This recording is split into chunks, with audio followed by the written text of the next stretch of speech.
Good evening, sir.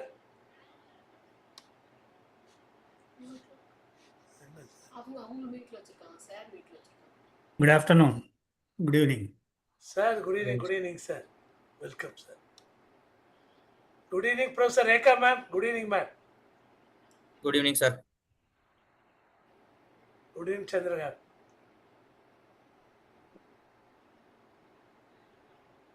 Good evening, sir.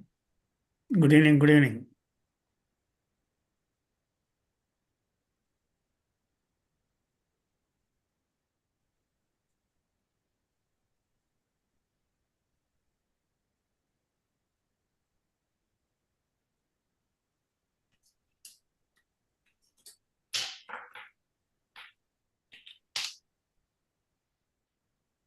Good evening, Prajapati sir. Namaste, sir. One of your ardent students.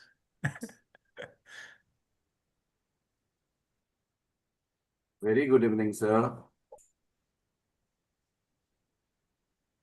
Good afternoon, Dr. Kulkarni. Good afternoon, Srinivasan sir. Sir, have you come back from US? No. I am there 6 months, because of the green card. So only October. How's the weather there? Cold or hot? Weather is better. It's better. Of course, cold wind is there, but we are able to go for walking and all. No snow.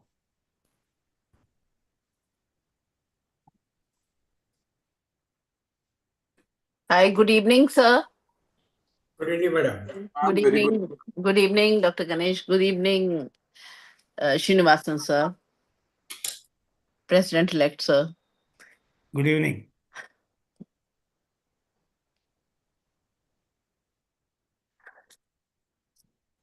Dr. Ganesh, Yes, ma'am. are we starting on time? Madam, is she joining? Today I don't know, ma'am, whether I have prepared, but I'll just try to talk to her. Hi, Dr. Jose, sir.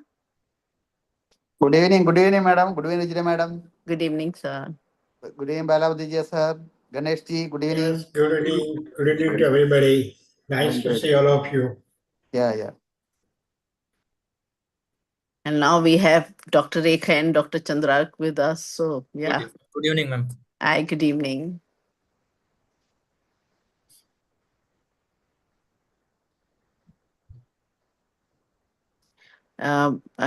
If you say, then we can start with the welcoming. By the time President-elect sir will say two words and Madam will join. Is it so?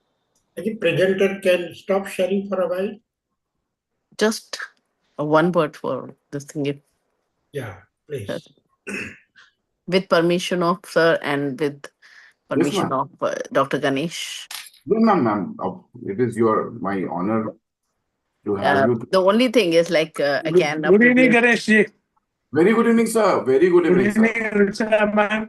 Good evening, sir. Good evening. Good evening. Good evening. Good evening. Yeah. You carry on. So I think because we don't want to waste much of time, let's start. Time is being punctual on time is important. Yes, so respected President Dr. Neelam Mohan in her absentia, the President-elect Dr. Singravelu sir, the Vice President Dr. Jose, and our teacher of teachers Dr. Baldev Prajapati sir, the our national coordinator for IAPDG, very dear Dr. Ganesh Kulkarni ji, and the two mentors today over here, Dr. Rekha and Dr. Chandrak, and our sir just said the very dear, what should I say, the participant of or a regular participant of this program, Dr. Srinivasan sir, and all the dear friends, colleagues, the other coordinators for this program. A very good evening to one and all. Again, for this PG teaching, I think everybody look forward for this, and I am also revising my PG days. If I get time to, this is a time when you can spend say, some 10-15 minutes or half an hour. So before starting the clinic, so definitely, sir, again a milestone which we are achieving through your guidance. In this, a lot of PGs are getting benefited. My DNB students, they regularly watch this series, so I'm sure everybody is getting benefited. Thank you very much, sir. And once again, all the best for this another case files from IAP. Thank you very much. Okay, ma'am. Thank you. Over to Dr. Ganesh. Thank you, madam, for your kind words. I am Dr. Arif. So I welcome all the dignitaries on behalf of the core committee of Tuesday PG Clinic. So I welcome Ruchira madam, and I'm very thankful to say the welcome address. I also invite our president-elect sir, Dr. Sundar Velu sir, and the other senior dignitaries from the IAP and the all dear students. So, with the permission of the madam, I request Dr. Sundar Velu sir to say a few words before we proceed for the today's class. Thank you, Dr. Arif.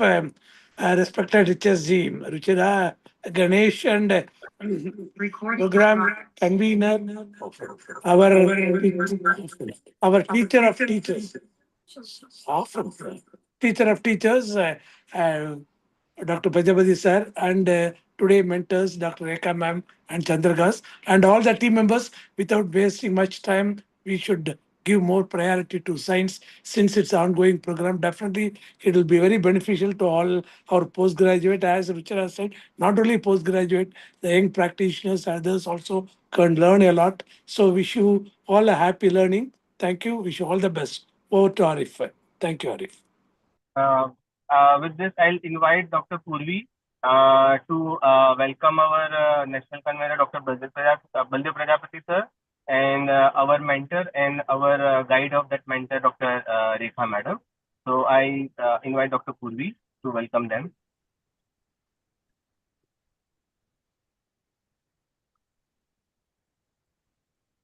Dr. Purvi?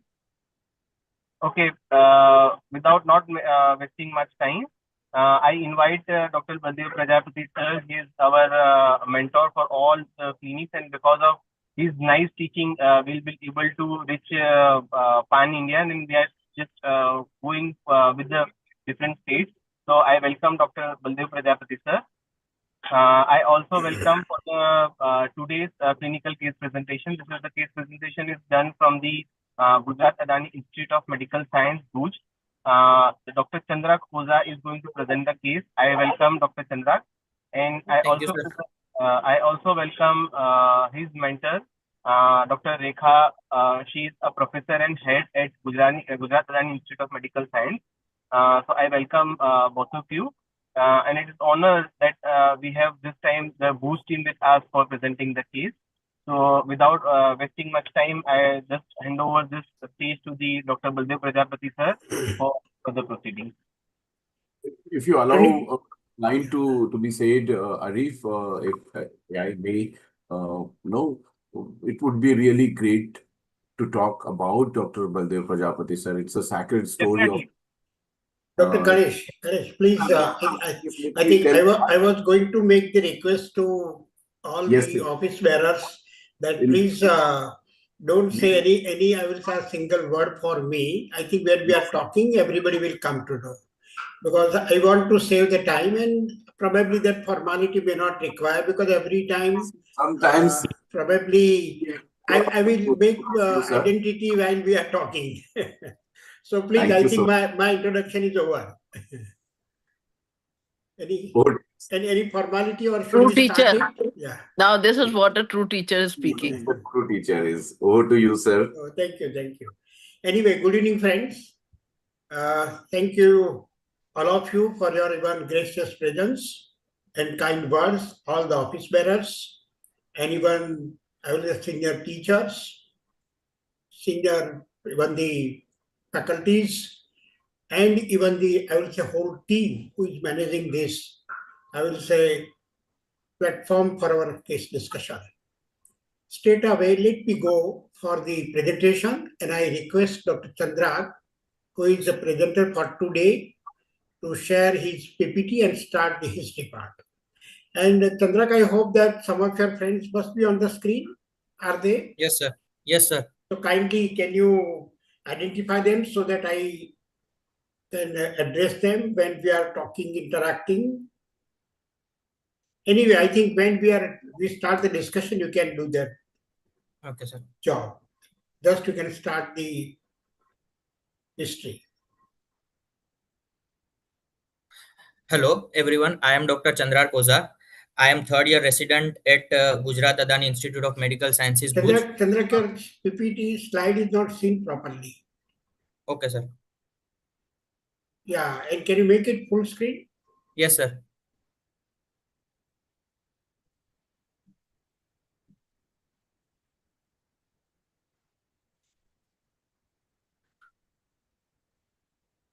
So can I start? Somehow I think still it is not full screen. You know that, yeah, that cup-like icon you can, yes, now it is fine. Yes, Thank sir. you very much. Please start it. Hello, everyone. I am Dr. Chandrar Koza, third year resident at Gujarat Adani Institute of Medical Sciences, Bhuj. Today I am presenting a case which is on CNS. My mentor is Dr. Rekha Madam, who is HOD of our institute.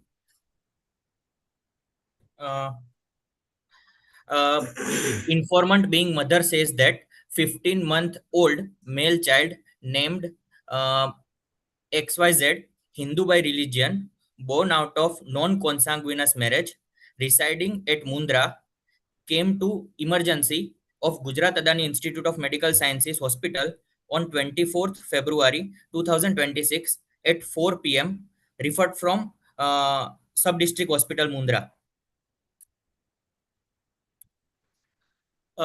Chief complaints: delay in attaining developmental milestone according to age, child is not able to control head properly, stiffness of all four limbs since 4-5 months of age, abnormal posturing of limb since 5-6 months of age, and couldn't speak anything yet.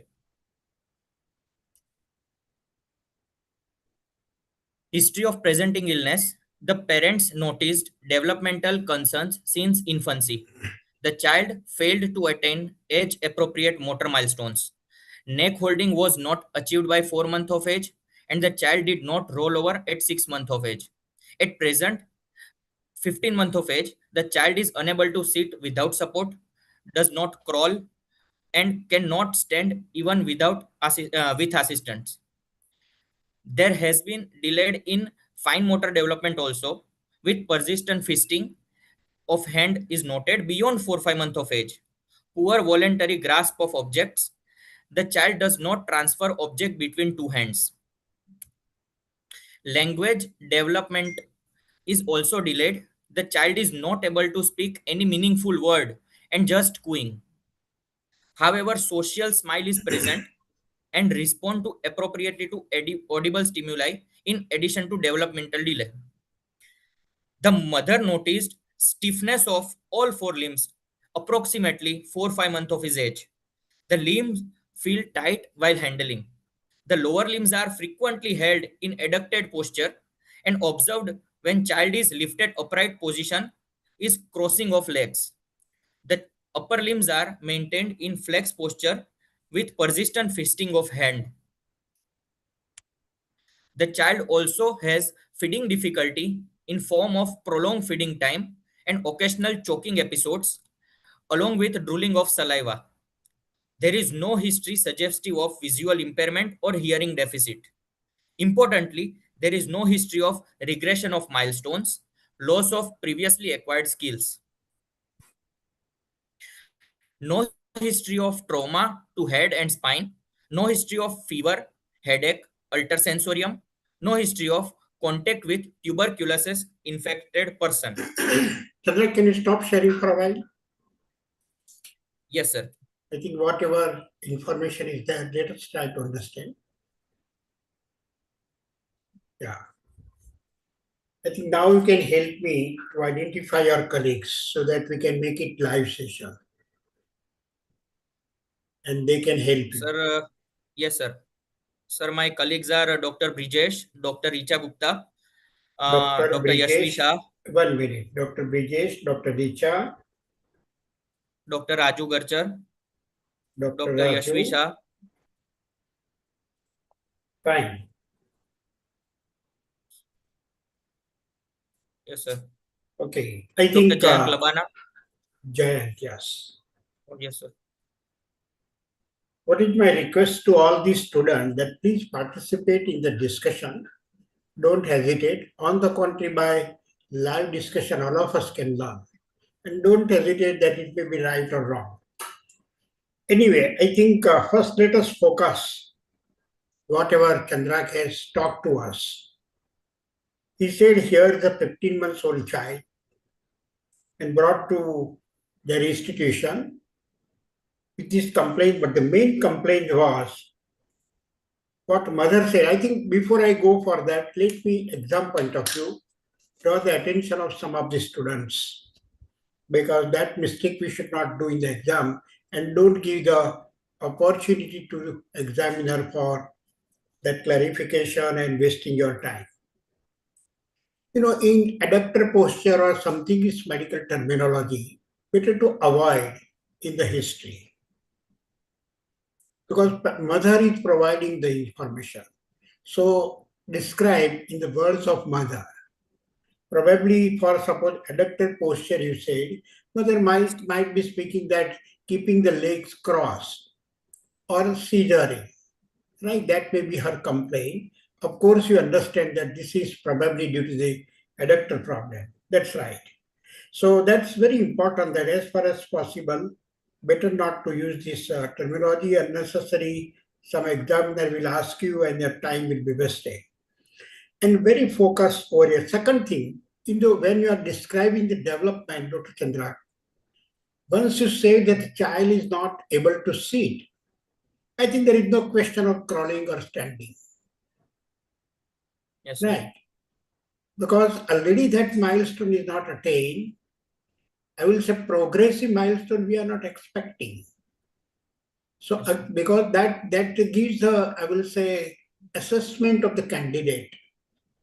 Right. So we should, suppose you say that the health control is not there, then I think there is no Yes, question sir. of rolling over or the sitting.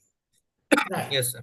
And second, I think when you are describing the story in this way, suppose rolling is not there particular time, but suppose later on it appear. So better to mention that at what age child Yes, developed the head control. Maybe late, but at what age? Then at what age a child was able to see it? Maybe suppose rather than 6 to 8 months, maybe 1 year or 15 months. But then define it exactly that at what age child was able to do. Because that will give the idea that late or delayed, yes. But how much is it delayed? That will give, and I'm sure that this information the mother must have this information. She can Yes, sir. provide this, if you ask her the question, she will tell us. Anyway. Sir, I have one question. Yes, sir. I have to put this all information in history of presenting illness or in developmental history. No, I think because already you have mentioned that side. When you are Yes, sir. you Yes, describe in this way that not sitting, but then you say not even crawling or it's a standing. So that part is not expected. Simply you can say the development point of view that head control was late, developed at 6 months. Okay, sir. Sitting, you can say that didn't, and whatever the last milestone already child has developed, that you can mention. So ultimately, it will give the idea that yes, it is late or delayed, but how much it is delayed. And from that, even you can have the idea that what is exactly the developmental age or something you can guess. Probably everything you can verify in detail history of development, even on an examination. But Okay. you can gather the information. And whenever you are gathering the information, whatever mother is able to say, better to put it on the paper so that it gives some idea to the listener and even to the examiners. Right. Okay. So now having this, let me start with Dr. Raju. I'm able to see him, which even the video. That's good. And please keep all the students also video on. I would like to see the very young faces. The reason is, so that I can even try to remain with you, and that will help me for my good health also. So that's why I think I would like to see the very young faces, very dynamic. Dr. Raju, he said regarding the development, what is your comment? What is your understanding from this description? What Dr. Chandrak has talked to us? Dr. Chandrak talked to us like this: this patient is not developing a milestone according to age. Right. That means a milestone was in delay. And Right. a Can you make any comment? Suppose it's a 15-month-old child. Chronological age is 15 months. Right? According to the developmental description, up to what age child has attained? Any idea? Can you make some comment? Which it is just comment, may not be right. Then later on examination, detailist, you may. Many times what happens that the mother will provide all this information, which may not be so accurate or so may not be right. When you examine, then your total, all the things will be getting changed. But according to the mother, what she talked to Dr. Chandrak, from that, can you make the comment? Suppose if I give you the idea regarding the gross motor, up to what a child has developed, what the child is able to do at 15 months. Sir, at 15 month, yes, sir. At 15 month, he has to do walk without. At present, what the child is able to do, this particular child. Sir, walk without support. You said even crawling is also not there. Sir, he has to attain this milestone at this age, 15 months of age. You follow my question. What I mean to say, what development motor milestone child has achieved at present? At present, he has poorly doing head control, sir. Not properly head control also. Okay. Not rolling over. Not achieved at least then there is third month of milestone. No question of sitting, crawling, standing, everything. So at least yes, Dr. Raju, what he says that the gross motor point of view, thus hardly the head control has developed in a 15-month-old child. At what age, Dr. Raju, are expecting head control? Normal child? Sir, after 3 months of age. Yeah, right. So here that means motor milestone, if you try to see, that means what the child should be able to do at 3 months, 3 to 4 months, even earlier than that. But the child is hardly able to do at 15 months. That gives the idea that how it's delayed, right? That's the thing. Second thing, I think in fine motor also, Chandra, what the child is able to do, anything? Sir, in fine motor, he has developed, he is just doing fisting and all, not even pass thing from one end to another end, sir. Yeah.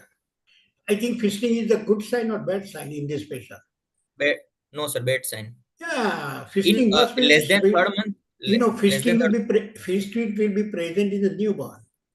Yes, sir. And then gradually child will be able to open the hand.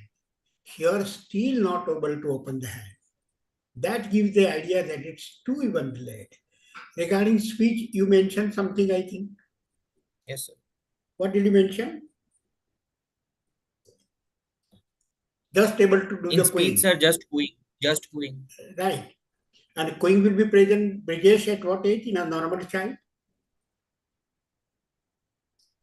At what age you are expecting cooing in a normal child? You are muted. Brijesh, you are muted. Unmute yourself. Or Richa, you can respond. Richa, cooing will be present at what age in a normal child? 3 months. Richa, you are muted. I think you know to unmute and mute yourself in your laptop.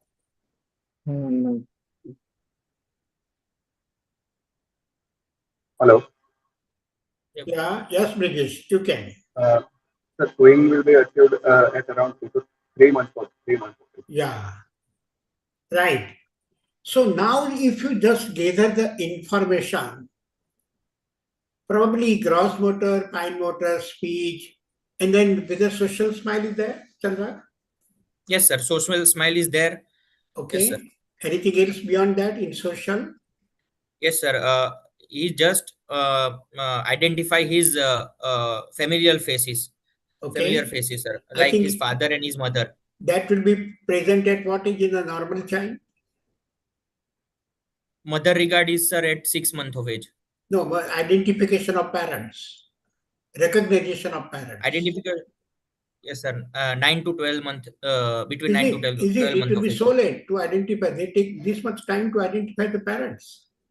2 to 3 months. Quite early. Even the familiar faces you said, that will be also early, right? And even the mother's face, almost even 4 to 6 Mother weeks. regard 6 months. 6 weeks even, 1.5 months, they are able to do. So what I mean to say that now if you gather the information, please mute yourself, please.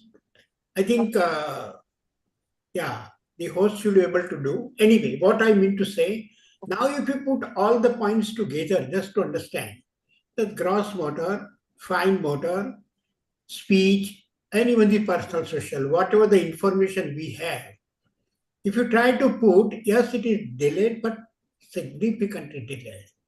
Later on, I think we'll go on examination for further discussion. But this is just, I will say, we can create the impression from the description of the mother. Now, the second point which I want to say, whenever the question comes of developmental points, I think, anyway, let us wait for some time. That better to take that point with your examination so that it will be having more clarity. But here we conclude that development is delayed, grossly delayed, all the 4 domains are affected, right? At least this much we can make the conclusion. Further, he has said, the child is keeping the legs crossed. Dr. Brijesh, what does it indicate? Mother says that this my child is keeping the legs crossed or seizure. Sir, it can be because due to scissoring gait. When we have to ask. Here it is not gait. Just 15 months old child, that lower limb baby is keeping the cross. They not able, even the suppose mother may complain if you go in the details, that she is finding the difficulty in changing the diaper. Because for changing the diaper, she has to make both the lower limbs straight, but she will not be able to make it. Child is keeping the seizure or cross. And suppose it constantly keeps, I will say, crossed lower limbs, what does it indicate? As a clinician, we want our interpretation. Hypertonia, sir. Yes, Vishal, hypertonia where?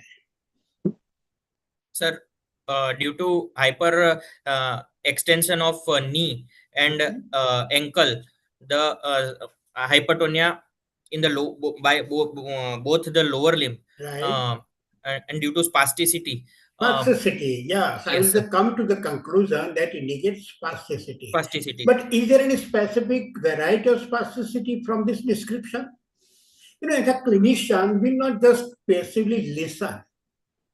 Whatever the mother complains, she describes, we'll try to understand. We show the analytic listening. What she speaks, I will try to understand that what does it mean. Suppose the mother says not able to even bend the limbs, finding difficulty in changing the diaper, even keeping the legs crossed, then what does it indicate? Spasticity, yes. Any specific type or variety of spasticity, Dr. Richa? Diplegia. Lower limb, sir, spasticity. Lower motor neuron spasticity, sir. Is it lower motor? Spasticity, that means it is always upper motor neuron type. Upper motor, sir. Sorry, sir. Upper But motor. I think somebody says regarding the type of, Diplegia. yeah. And then in which type of the baby it is common? That's why I want, it is said that a good history 80% diagnosis should be revealed from the history only. Still, we don't know the much details. But spastic, particularly the diaplegia, Dr. Raju said, diaplegic spasticity is common in which type of the problems? Sir, periventricular area, sir. Yes, that means in Periventricular which, leukomalacia, periventricular hemorrhage, and Sir. periventricular infarct, sir. in which babies it is common? Sir, Preterm preterm, babies, sir. extremely low birth weight babies. So, sir. you know, with that I can predict. I am not sure. But commonly I can understand that keeping the legs crossed or seizure, that means there is a adductor hyperactivity. That is the diaplegic variety of the spasticity and likely the diaplegic variety of cerebral palsy. This is just our interpretation. May not be in every case it is right, but just from the information. And now here one more information what Dr. Chandrak said is even the feeding problem. That mother is not able to give the feeding appropriately. Two things he said, it takes more time. That means child may not be able to swallow properly. And second complaint what Dr. Chandrak mentioned is the choking. So what does it indicate? Again, this is very important. Anybody? Dr. Brijesh?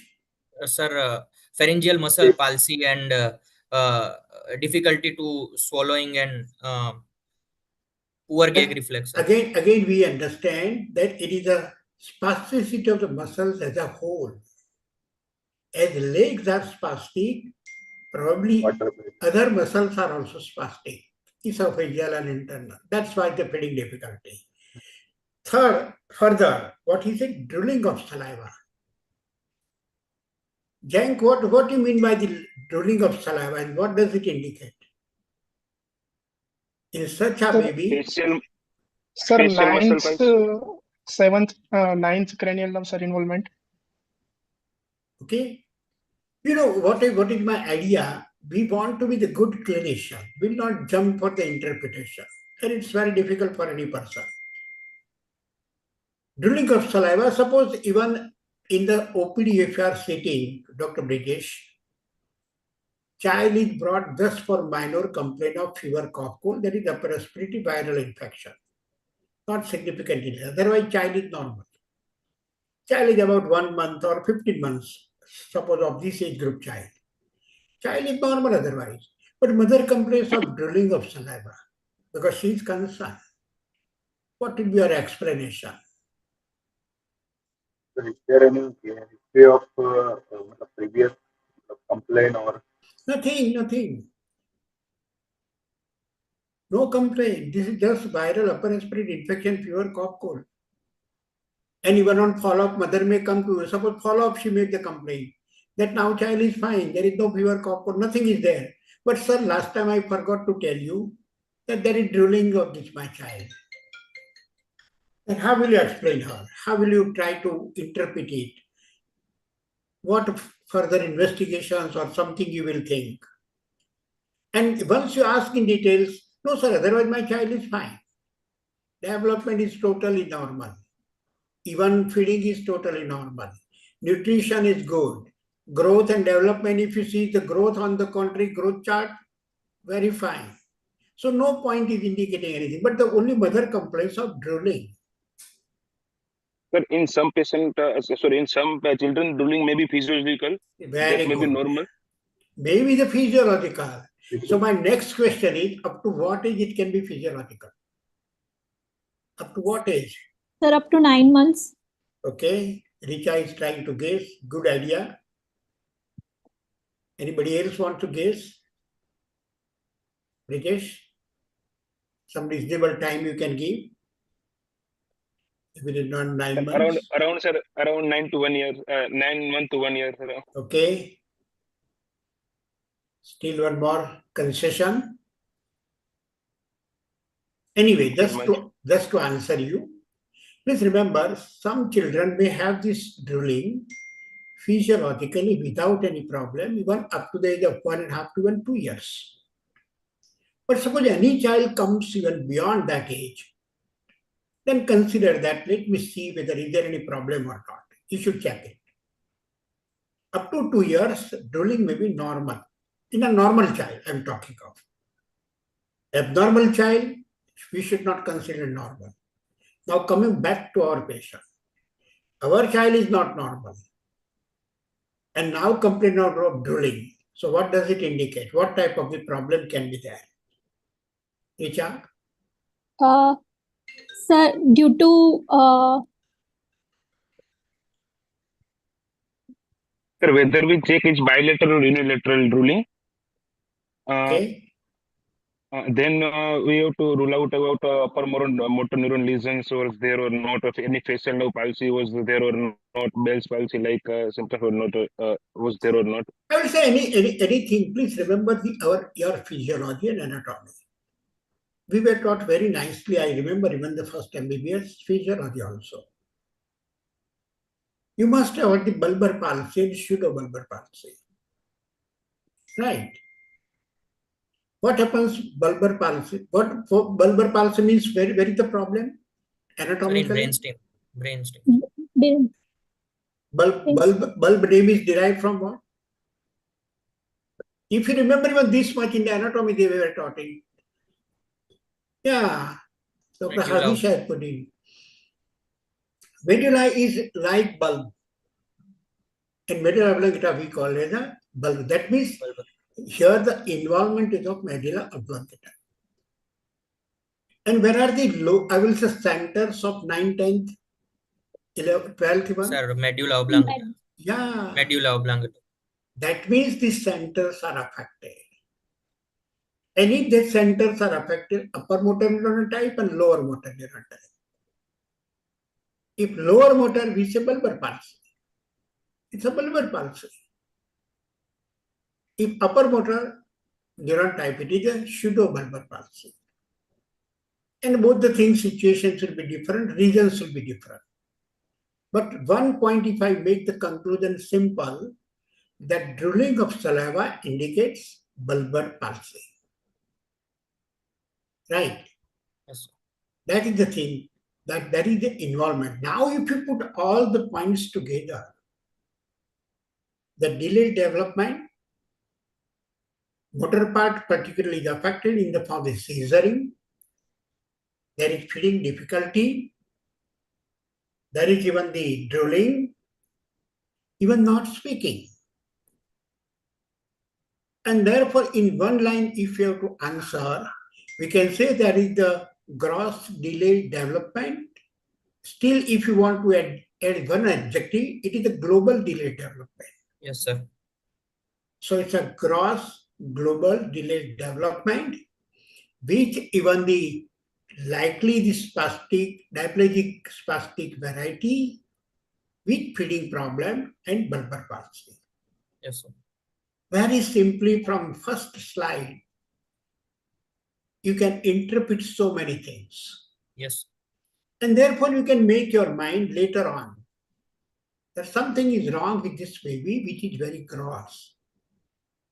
That was my point, that how you should try to please. I will say undergraduate student, just he listens to the mother and puts, I will say, history, I will be happy. But as a postgraduate, as a practitioner, we will do it intelligently. Because mother is not knowing how much it is important and how she should put, how she should describe. Naturally, she has no any idea. Whatever she has observed, she will mention. And if you ask some questions, she will answer it according to her interpretation. But that's the role of the clinician, that how you are gathering this information. And you know, that information should be in really very, I will say, rich in analysis. That should be the very rich analysis. So that's why I asked Dr. Chandrak to stop sharing from only first slide. That 15 months old child who is brought to us is having some serious central nervous system problem, particularly with the very gross global delayed development, motor part problem, spelling difficulty, verbal palsy, speech problems. That gives the idea regarding the gravity of the problem, that it's a serious CNS problem.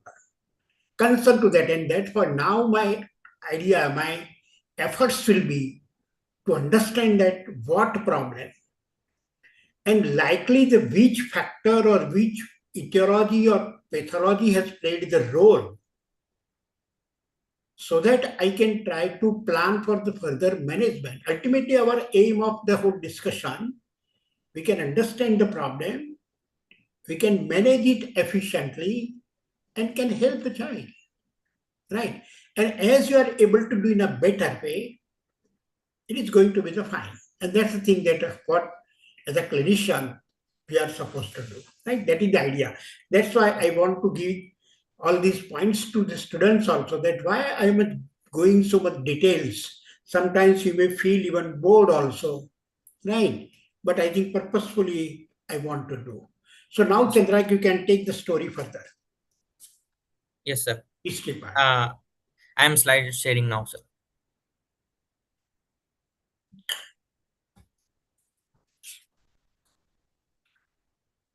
Sir, past history.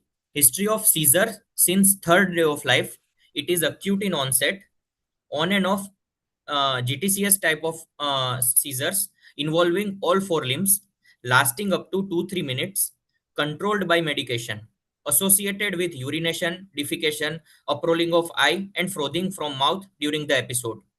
Patient is taking syrup levetiracetam 35 mg per kg per day BD and some Ayurvedic drug. No past surgical history. Drug history. Patient is on syrup levetiracetam since his NICU discharge. He is taking 35 mg per kg per day BD. Since then, convulsion episodes are reduced. He is taking some Ayurvedic drug for convulsion. Family history. No significant family history present. He has one older sister. She has no history of any convulsion or any developmental issues. No history of consanguinity. No history of any genetic disease in the family. Socioeconomic history. The child belonged to lower middle socioeconomic class of family, assessed as per modified Kupuswamy scale. He is living in joint family consisting of parents, one sibling. The primary caregiver is the mother, who is main person responsible for feeding, daily care, physiotherapy support to the child. The father is employed as daily wages worker and monthly income approximately 10,000, while the mother is homemaker. The total family income is limited and often insufficient to meet healthcare and rehabilitation expenses. They reside in Pakka house with 2 rooms with overcrowding present. The house has basic amenities such as electricity, drinking water, but sanitation facility may be suboptimal. Antenatal history. Mother was 32-year-old at conception, was booked pregnancy. Antenatal period was supervised regularly. There is no history of pregnancy-induced hypertension, gestational diabetes mellitus, thyroid disorders, or anemia. There was no history of fever with rash, torch infections, drug intake, radiation exposure, or trauma during pregnancy. There was no history of decreased fetal movement, no polyhydramnios or oligohydramnios reported. No history of antepartum hemorrhages. Natal history. This 15-month-old had history of not cried immediate after birth and admitted to NICU for 10 days.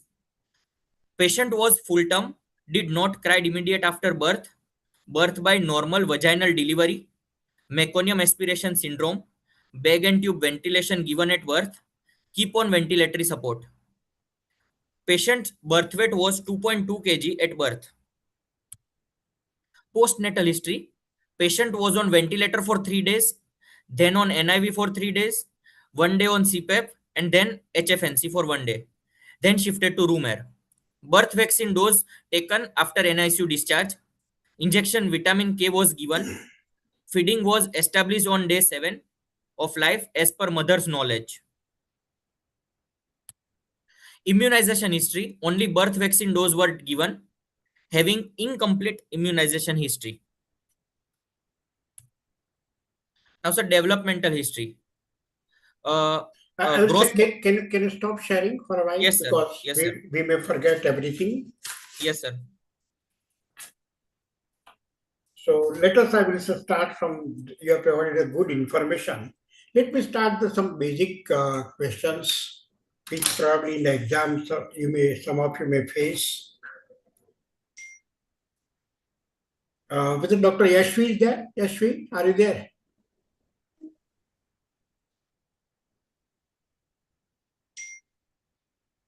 Anybody? Or Richa?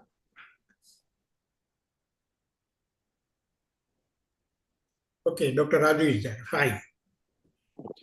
Dr. Raju, he said that the convulsions, seizures, actually, what is the right terminology? Or both are same? Whatever you wish, you can say. What, sir?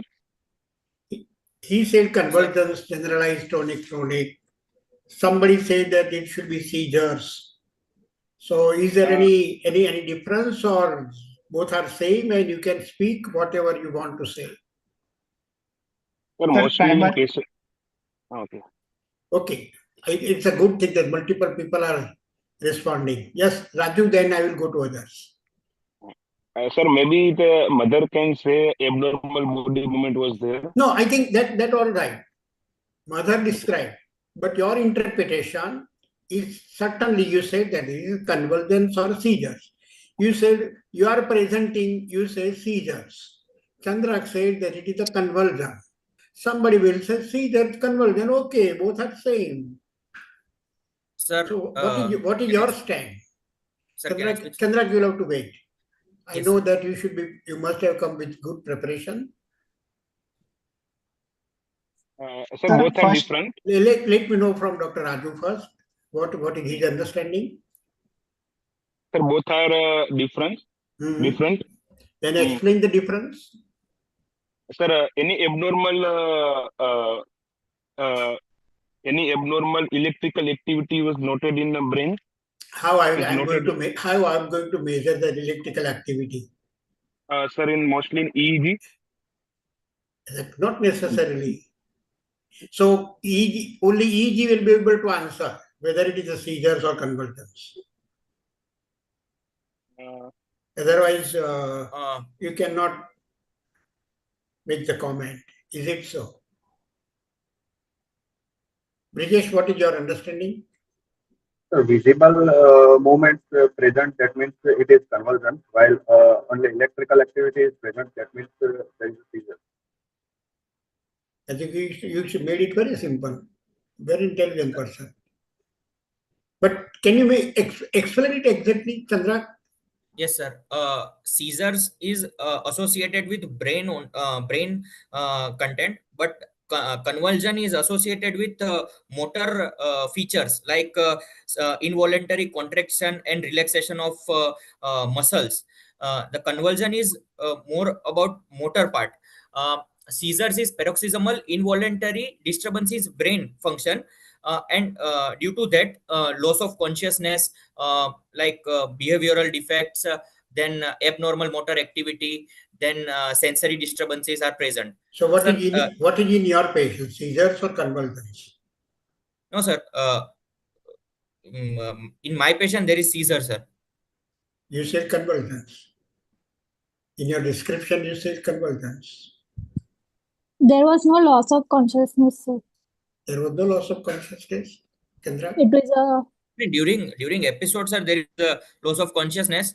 After that, some time of post-ictal phase, he again regained the consciousness, sir. Right. Anyway, let me make the point clear. I think we should not be confused. Actually, seizure is the right terminology. And seizure is what Chandrak was trying to define. It is an abnormal excessive neuroelectrical discharge. It is an abnormal excessive neuroelectrical discharge, which particularly may present in the various forms. Very rightly, Chandrak was explaining us It may be the generalized tonic-clonic, maybe even only tonic, maybe only clonic, or maybe even the tonic-clonic, which can be focal, it can be generalized. But not necessarily, it can be even the sensory, or maybe even the autonomous disturbances. Or sometimes in the newborn, may not be obvious even the seizures. And therefore, what we say, that just movement of the lips or tongue, or even the boxing or the pedaling movement of the lower limbs, that also we say that these are the seizures. These are the subtle seizures. So this is also the part of seizures. And therefore, seizure is the broad terminology. And basic cause is an excessive neuronal electrical discharge, which may manifest in the form of the motor part. That motor part, Chandrak, which you were telling, we say convergence. Yes, sir. Art of the seizures, which is presenting as the motor, that is tonic-clonic, we say is a convergence. But may not be always in the form of the convergence. Maybe with the subtle convergence, maybe in the form of the only sensory, maybe in the form of the only autonomous disturbances, or even together. That is the convergence and seizures, and just some conditions will be only muscle spasms. Can you give some examples where only muscle spasms? And commonly in the seizure, there is an impairment of the consciousness. That is a very important factor. Some degree of impairment of consciousness is going to be there in a case of infantile spasm, sir. While in a case of the only muscle spasm, infantile spasm is again the type of the seizures. Yes, sir. But here it is a totally different entity or terminology where only muscles go in the spasm. There is no any CNS involvement. Child may be totally alert, active. Consciousness is not, I would say, impaired at all. Just peripheral muscles go in the spasms. If I give the example, muscle cramp. If you understand carpopedal spasm, yes, sir. Carpopedal spasm, that means tetany. Very rightly Richa put over Ruchira, actually madam is there. I thought that Richa, because she is one of the students, naturally what madam said, it's a tetany. Hypocalcemia, hypomagnesemia, they present in this form, carpopedal spasms. In tetanus, there is the only muscle spasms. So I think we should not be confused with the seizures, convulsions, muscle spasms. And then that will give the idea, according to our interpretation, that what is the likely problem. Now, further in our patient, what he has described, he said, even, this type of the questions you are going to face in the exam. He said that there is some Ayurvedic medicine also going on for this. The mother will ask, should I continue? What will be your answer? Sir, I guess we have. Yes, Chandra. Yes, sir. I guess we have to faith in our pathy. So Right. we have to say that please follow the allopathy pathway. But if she want to continue the Ayurvedic drug, then as per her will, sir. Yeah. I think here this is very common even issue in a case of bronchial asthma, some skin dermatology problem, these types of the rheumatoid arthritis. That these are the different, I will say, alternate medicine pathy they may follow. So best is to explain very scientifically that we are not trained in this field. We don't know the details of it, but probably for the seizures, whatever we have understood and the thing is going on, better to continue. And second thing, very certainly you can say that better not to go for the mix of all the multiple therapies. We are not sure how much they are helping or creating the problems. So this simple explanation, but I think that is very important. One more Sir, point, yes. Sir, can I add one yes, point yeah, into yes, this sir. discussion? Well, Sir, yes. all convulsion is due to seizure, but all seizure is not associated with convulsion. Is that right? Very simple. Convergence is a part of seizures. Yes, sir. It's a subset. Yes, sir. It's a subset of this. Very good. He said one more point, I think, from the presentation, because, there will be 6 examiners, I think, in the MD. Sometimes maybe 4 if 6 are not available, but most of the time 6 examiners. And therefore, somebody is going to ask the questionnaire from presentation. No genetic disease in the family. Can you make this bold statement? Because in the pedigree, he showed okay, that there was no any further disease person in the pedigree. The point is, anybody, what it will be, or suppose Raju, you are appearing in the exam. I will ask you the question. That no genetic disease is present in this family. Directly, we are not confirming about that there is no any genetic disorder, but in part of history, we can trace the history of previous sibling. Is there any genetic problem like history was there or not? The point is, if something is there, you can consider, suspect. Unless it is proved, we can't say it is only genetic disease. But suppose multiple siblings are affected, family members are affected, you can say that this is the likely some genetic disorder. Here, I think you can make the comment rather than no genetic disease, you can make the comment in this way. There is no any obvious possibility of genetic disorder because you don't have the point to say. But it does not have some genetic disorder can present later on at any time, even in adults, not necessarily in children. So we can, and that's why better to remain away from making this type of statement because in the exam, it creates the problem. And Srinivasan sir appreciated even the chat box, Chandra, that you have prepared the good pedigree. That's good. Yes, sir. Yes, sir. In the exam, even suppose if you have attempted to prepare the pedigree, most of the examiners will consider you. They will appreciate you. Suppose even the interpretations, if you are not able to make the right, but your attempt is that to prepare this pedigree, that is going to be there. And therefore, please don't miss the exam. Thank you, sir. Another point over here in such patient, somebody will here he said 32 years old mother, no any problem. But suppose if some mother, nowadays it is very common, IVF centers, lot many centers are coming up. And even so many issues of infertility also. So suppose some mother or some other case is there where there was a stage of infertility, treatment was taken for the fertility, and later on this pregnancy was there and having these type of issues. Then the examiner is going to ask you, is there any relationship, any link between this problem and the treatment for the fertility? Is there any link? Is there any association? Is there any some factor is playing the role? Treatment taken for the infertility. Suppose history is that. In this type of the case presentation in the exam, then somebody is going to ask you the question. That in any way, does it play the role? Or is there any factor which can create this type of the problem or at least can make the susceptible to the baby to develop this type of the issue? Any idea? Anybody? Mostly in vitro fertilization, there is a chance of premature baby or very good. Yes, good. Second, if sir IVF was there, maybe advanced mother age was there. Not necessarily, but maybe when advanced mother age, again the other factor is playing the role. That's right. But we are focusing for the treatment for infertility. Your point is valid.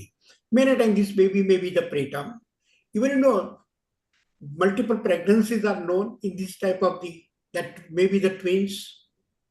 That is common after the infertility treatment. Many times this baby may be the low birth weight due to the pregnancy associated issues. So whenever even having this treatment taken for infertility, please go in the details. Yes, sir. Right, and you may get some factor and that may be the responsible. May not be in every case, but in short, this is having the association which we should know and we should better to explore that how much it is there. Here he said delayed crime, but how much delayed is very important. Yes, so always try to define. Naturally, may not be possible every time. Mother may not be knowing even at all. very possible. But here, I think then the likely that some birth asphyxia has played the role. Yes, sir. Now my question, how will you ask the history of birth asphyxia? Here probably delayed cry was there, but may not be in every patient delayed cry. May not be every baby. So in that case, my point is, how will you ask the history of possibility of birth asphyxia in such a child? Suppose sometimes the child presents in this way. Sir, And then mother will say that there was no delayed cry. Baby cried immediately or cried even. But suppose if you have some idea or if you want to make the point clear, how will you make sure that was there any possibility of birth asphyxia or not? That means how will you ask the history? Yes, Chandra. Sir मतलब local language में पूछવું હોય તો I think એવું પૂછી શકાય કે you can translate in English so that others can follow. Yes, sir. We have to ask like that. Let me understand. Suppose mother knows the English. Right, now you are talking with her. Sir, we have to ask her like after delivery, baby is handed over to you or like put like tube inside the mouth and by giving oxygen and some machine, baby shifted nothing was there. Chandra, this type of thing was not required at all. Okay. Nothing was there. But still, if you are thinking that is there a possibility of asphyxia? And therefore, one point, let me make that clear to all the postgraduates. Because this type of the case, this type of the long case is going to be there in an MD examination. Yes, sir. And it is expected that you should know everything. And therefore, somebody is going to ask you this type of question. Mother will say that my baby cried. There was no delayed cry, nothing was there. It didn't require resuscitation, no tubing, no oxygen, nothing. Is there any Still, if you want to clarify, or is there any possibility of consideration of birth asphyxia, that I want the history part. Yes, Brijesh. Sir, we can ask about, is there any cyanosis after maybe handed over to you? Cyanosis is going to be there, I will say even peripheral, and that too in the winter. Otherwise, baby was fine. Anyway, let me make the point clear. Yes, you can go from the antenatal points also. Many points may be available. But if you try to focus mainly at the time of birth, was there any asphyxia or not? Possibility of asphyxia or not? Because nothing was required. How you can go in the detail of the history? You know what happens in the normal baby after the birth without any event? Sir, vigorous cry, sir. Okay. After the birth, immediately vigorous cry. Then what happens? Please here remember, this may be the good, I will say, for the UG students, but for us, cry and didn't cry is not much important. Even with cry also, birth asphyxia can be there. With even the baby didn't cry, maybe the totally normal. We may not give the undue importance to this cry. But the very important point is regarding the later on the history and what you will gather later on the history. Anybody? Normally what happens? Yes. Suppose the baby, healthy, hearty, full-term baby, weight was 2.78, that is good weight. Immediately, without any delayed stage of labor, baby was out, cried, given to the mother. How this baby behaves? That is the point. Let me make the point clear. Because even the standard textbooks has also not described it. After this normal birth of the baby, as very rightly Chandrak said, that baby cries, then baby calms down, goes to the sleep for some time, wakes up, start to take the breastfeeding. This is the usually normal activity of the baby. Right. very nicely some of the friends I have seen explaining that if you have traveled, I will say very long traveling in air traveling, you are for hours together, suppose from US, 15, 20 hours, you get exhausted. Early morning, you, I will say, land Ahmedabad airport. Then what we do? Immediately reach to your house, meet the family member, that how everybody is fine, no problem. Everything's okay, everybody is fine, no problem. Then within few minutes, everybody goes to sleep. In the morning, you are fresh. Then you talk in the details with family members with a cup of tea. That is our activity after this stress or exertion. Similarly, for baby also birth is the exertion, stress. Immediately cries, goes to the sleep, wakes up, start to take the breastfeeding. And then remains even then opening the eyes, looking at surroundings, looking the world. That is the normal activity of the newborn. But suppose notice or unnoticed, encephalopathy has developed. That may be behavior will be different. If you ask the mother, maybe continuously crying baby, it's not normal. Or even went to sleep and not able to wake up even. Or decreased activity, remains, I will say, hypotonic, flabby, or stiff. If mother has observed all the points, and not necessarily everyone will go for seizures and problems. But this is the element of encephalopathy. This is a hypoxic encephalopathy. And suppose this type of activity that indicate that yes, baby has some phase of the birth asphyxia was noticed. So postnatal activity of the baby is very important history part to define is there any possibility of encephalopathy or not, right? That was the point which I wanted to bring to your notice, that in our daily practice, better to go for this. And here, delayed cry, NICU admission, 10 days, seizures. Lot many points are that would likely cause some damage to the brain and resulted in this type of story, right? So I think here it is criteria. Otherwise, birth weight was 2.3, not bad. Okay, and antenatally also there was no any point was noted. So we can say that at the time of birth, this was significant hypoxic ischemic encephalopathy. Somebody is going to ask you the grade also. Chandra, can you say the grade? What grade or degree of the hypoxic ischemic encephalopathy this patient?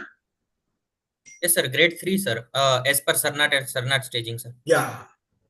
Because even later on also, he mentioned that even they require the ventilation and even the seizures. So these are the points regarding the hypoxic encephalopathy gradings also. You know, gradings, why we go for the grading?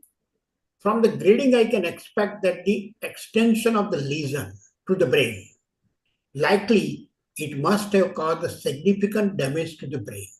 Yes, friends, what I want to share with you, that every word in the history is very important. That gives me the lot many information, which probably MRI may not be able to give.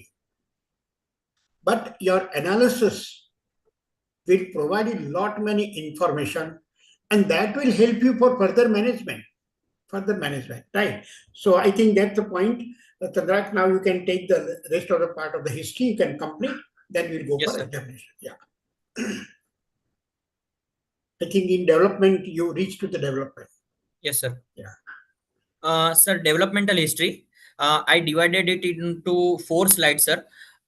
First slide is about gross motor milestone, like neck holding, not achieved at 3 months of age, rollover not achieved at 4 months of age, sit with support not achieved at 6 months of age, sit without support at 7 months not achieved, walk with support not achieved at 12 months of age, and walk without support not achieved at 15 months of age. So he not developed any gross motor milestone above 3 months of age, sir. Fine motor milestone, hand regard not achieved, unidextrous, bidextrous, immature pincer, mature pincer, scribbling not achieved, sir. Social milestone, social smile is achieved at 2 months of age. Mother regard not achieved completely. Stranger anxiety not achieved. Wave bye-bye, mimicry, household activity and demanding behavior not achieved yet. Only social smile is achieved at 2 months of age. He achieved cooing only at 3 months of age. Monosyllabic, bisyllabic, 1 to 2 word and Jagron speech not achieved till now, sir. So gross motor milestone DQ is 0/15. Fine motor milestone DQ is 0/15. Verbal milestone DQ is 3/15 and social milestone DQ is 2/15. So total is 5/60 into 100 is equal to 8%, sir. Total developmental quotient is 8%. So global developmental delay and severe developmental delay, sir. Okay, again, now can you stop sharing because this part Yes, is very sir. important. Yes, sir. And please remember, even in a normal child, development is a super specialty for the pediatrician. And therefore, always I say, always, every pediatrician is super specialist. He has to be for daily practice. And I think for whatever the problem with the child is brought to you, not necessarily always seizures or delayed development, but even for simply for fever child is brought to you, it is very important that even mother may not complain because mother may consider it is a part of even the normal child because that she has not understood. But as a pediatrician, we'll have to go in the details of every child. Please remember this message. What I want to convey to you, I know that tomorrow all of you are going to be the pediatricians of this country. And now it's our duty to convey this very important message. This is not just for MD examination.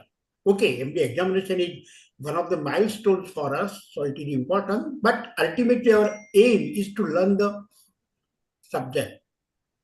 And therefore, any suppose child is brought to you for simply routine immunization. And if you have not measured the head circumference and missing the macrocephaly, it's a blunder on our side. Suppose mother may not complain, she may consider that this is normal for the child, but some part is, suppose speech even, mother may not be able to find out, may not be able to interpret properly that this is the problem of speech. Even sometimes our friends, pediatricians are answering loosely that okay, speech can develop later on, no problem, but later on at what age? We should know. And at what age even it requires some action, that also we should know. So this is very, very important, which I want to convey. And if you are knowing the principles of development, probably your presentation will be also makes difference, Dr. Chandra. Thank you, sir. You know, in the development principle, what is the principle? You know that it Yes, is sir, always cephalocaudal. Yes. Suppose child has not developed the head control, I am not expecting that rolling is going to be there. I am not expecting the sitting is going to be there. Because first the head caudal part will develop, and then it cephalo part, and then gradually it will go to bar down. So first the child will be having the head control, then rolling, then sitting, then crawling and walking. Therefore, when I am describing the history in delayed development, find out that what is the optimum, which milestone has developed. Suppose in the gross motor, only sitting has developed. In 15 months old child sitting. Then that's all. I will not describe that not able to walk or not able to run. I am not expecting it all. And therefore, for 15 months old child sitting at 15 months, I will try to define how much it is delayed. That should be my interpretation. Similarly, same thing, each domain. Try to, I will say, do this exercise. Number one. Second, you know, there may be the variation in the development of age because it can be physiological. Some children may start even 6 months, some children 7 months, some children 8 months, and all of them are normal. So variation of age can be there, but sequence should be maintained. Yes. Even in a delayed development, sequence is going to be the same. That first sitting and then walking. But some mothers say they're not able to sit. But if I keep even this babies try to walk, it is abnormal. That means sequence is the same. Sequence should not be changed. And if sequence is changed, then also it is abnormal for me. That is second point, always try to note it. Sir, And if the sequence is changed, early development is not the good sign. I will not be happy.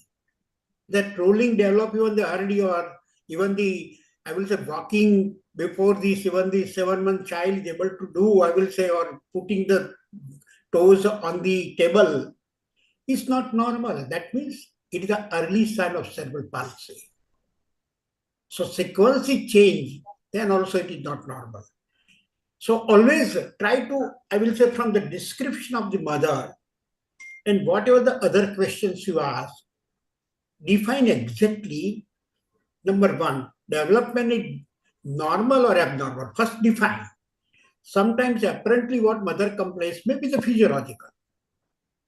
Then I am not much worried, not much concerned. Just I will explain the mother. But once I decide that delayed development is abnormal, then try to define the abnormality. Now that I would like to interact with you. Most common abnormal is the delayed development. Raju, how will you define this? You know the delayed development. How will you go further? Suppose you came to know that yes, this is delayed development. Then how will you go in the details to define more further points? Sir, first I will go for detailed history of the prenatal, natal or postnatal detailed history. No, Raju, I want to assessment Then of the development. examination. Raju, I want very, in the exam also very focused question is there. Etiology factor is, I'm not concerned at present. I want to define exactly the developmental problem.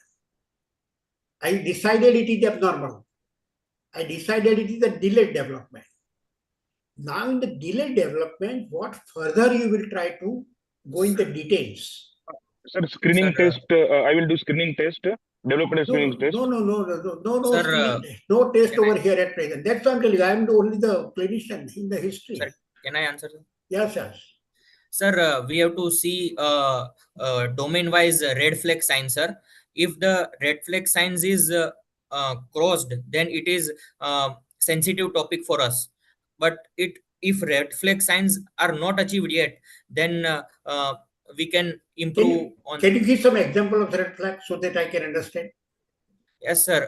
If child cannot sit with support at 9 months of age, then it's a red flag sign for us. That's the thing that even the optimum time. Optimum which time, I'm sir. expecting even the late, physiologically late time. And sir, I can add. One minute, Chandra. Yes, sir. And if still it is not developed, then I will make up my mind that this is not physiological. This is certainly requires the further exercise. So one thing, optimum time for development of that milestone, you find out. Still, if it is not developed, that means it's late. Okay, next. Yes. Sir, there is two period of time, sir. One is a sensitive time period and one is critical time period. If we grasp it in sensitive time period, then we can act on it, sir. But in critical time period, if we identify this problem, then there is no work of improvement for us, sir. Yes, that will even for further management, you can guess.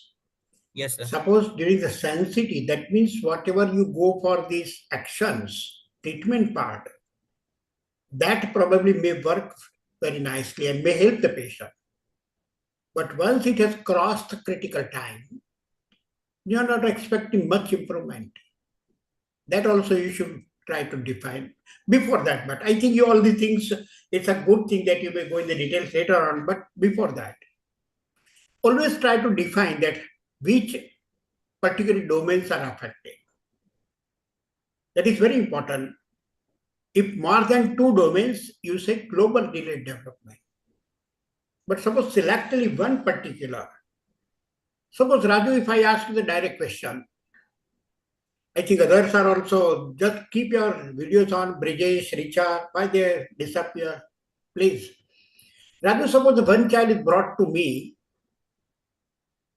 the child is not speaking, even suppose 3 years old child, 4 years old child. And main complaint of the parents is speech. The rest of the part, they say that development from, suppose walking, stand, running, everything was normal, even drawing the triangle, circle according to the age. But mainly the problem is the speech. What you will try to think? That means selectively one domain is affected. Other domains are normal. So I am coming to this point, and maybe the very common, and pediatricians are not addressing our friends properly. So suppose only the speech is affected. How will you take it? Sir, Or there is I no will say, problem. or I will say, what common conditions you may keep in mind? How will you work? What investigations you will plan? Sir, if I speech was know my affected, friend. I firstly, I know my friend Dr. Kamlesh Sharia from Mumbai, a very good practitioner. On the contrary, he is not able to control himself. He is putting on the chat box. If the speech problem is there, Dr. Srishti hardly tongue tie is creating the problem with the but main problem is always check the hearing. hearing assessment, yes, sir. Hearing is maybe the major issue. Second is Dr. Kamlesh Bhai mentioned, apparently when we can go some other aspects and maybe the problem like autism, which is also very common nowadays. Once Yes, mother may complain only speech problem, but if you ask whether child is playing with others, or even suppose if you ask the child with his name, whether patient is responding, child is responding. Once you come to know that besides even the speech, child is not responding properly, not playing, remaining even in his old world, or repeatedly some stereotype activities doing on, I would say moving around the mother. I think from just observation, you can make that this is autism. Yeah, I may not go even for further assessment of hearing. But suppose this sort of picture is not there, hearing is the most common. Only when speech is affected. Therefore, this is very important. Hearing, autism, like common conditions you may keep in mind. Isolated when it is affected. I will give you some example. Suppose some child is there in the initially mother has observed that mainly gross motor part is more affected. Otherwise, fine motor or even speech, personal social, almost normal. And once mother is showing that something is wrong with the calf muscles also, and that child is finding a difficulty in getting up. And mother said that the gross motor problem is since early childhood she is observing. Earliest you can pick up the DMD. Duchenne muscular dystrophy can present with the mainly gross motor delay. So keep in mind. Or even suppose some another child with a severe acute malnutrition, maybe probably other aspects are also affected, but mainly gross motor, not able to sit or walk. When the nutrition improves, they start to walk. But may not be bad, at least in reacting to the parents or in speaking. So that is in a severe acute malnutrition, that is mainly due to this nutritional problem. Already autism we discussed that here the personal, social, language, or even the interactions with the other children, that social problems are found. But otherwise, gross motor, fine motor is normal. Walking, standing was normal. So what was my point? That decide in the development, once you say it is delayed, whether it is a very specific domain is affected or more than two domains. More than two, that means it is a global delayed development. Decide the category, Yes. because that category will give the idea for further workup. Suppose only speech, already we discussed that our thoughts will be different. Only motor, our thoughts will be different. But global, then probably our thoughts will be different. So define that category. Of course, then degree, what Chandrak said, yes, we should go in the detail that what degree. Mild, moderate, severe, even that degree is also there. And then for that, you go for the developmental quotient. Developmental quotient should be done for each component and then as a whole. That is the DQ. Please remember, somebody is going to ask you the DQ is up to the age of 5 years. After 5 years, we'll have to go for IQ. And IQ can be IQ. done by IQ, sir. very, very specific, I will say, psychologists, they do. Being general pediatrician, it's not a part of our training, but somebody has done, it's well and good. So suppose this is regarding delayed development. Is there any other abnormality? Suppose if it is not delayed, but development is abnormal. I think before that, let me make Regression. one point clear before we come to the regression. In the delayed also, already we said global or isolated. Similarly, that is called as a dissociation. Yes, That means all the domains are not simultaneously affected. Therefore, we say dissociation. But already I was talking that before even the sitting, child is able to walk or mother feelings walk, that the child is able to do. That is the deviation. And deviation of development is also indicating early sign of cerebral palsy. The preference of hair before the age of 1 year. We don't expect that this preference of hair, right, before 2.5 to 3 years, it is going to develop dominance of the hand. But suppose 1 year, that means it is abnormal. And that is very common with the cerebral palsy. So with the delayed, remember, dissociation of development and deviation of delayed development. I hope that the concept is clear. Yes, sir. Sure. Yes. Right. And somebody said very rightly, regression. That means achieved milestones are lost. Lost. That is regression. Very commonly can be the degenerative disorder. Rett syndrome. It can be even the gray matter, white matter, so many varieties. I may not go into details, but just Yes, to sir. understand degeneration. Is there any nutritional degeneration disorder which you are knowing? Vitamin B12 deficiency. Okay, that can be, but very beyond that, which involves even the CNS. And with the treatment recovers. Thiamine. Sorry. Thiamine, B3. Sorry, thiamine, okay, but very specific syndrome, which is also common in the practice. And Sir, vitamin B12 deficiency, ITS, infantile tremor syndrome. Exactly, ITS, infantile tremor syndrome.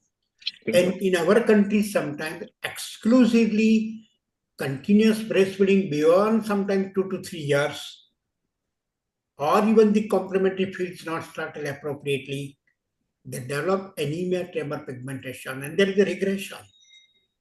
But with the treatment, they recover very nicely. 6 months, 1 year, sometimes they take. So what actually, this was the case.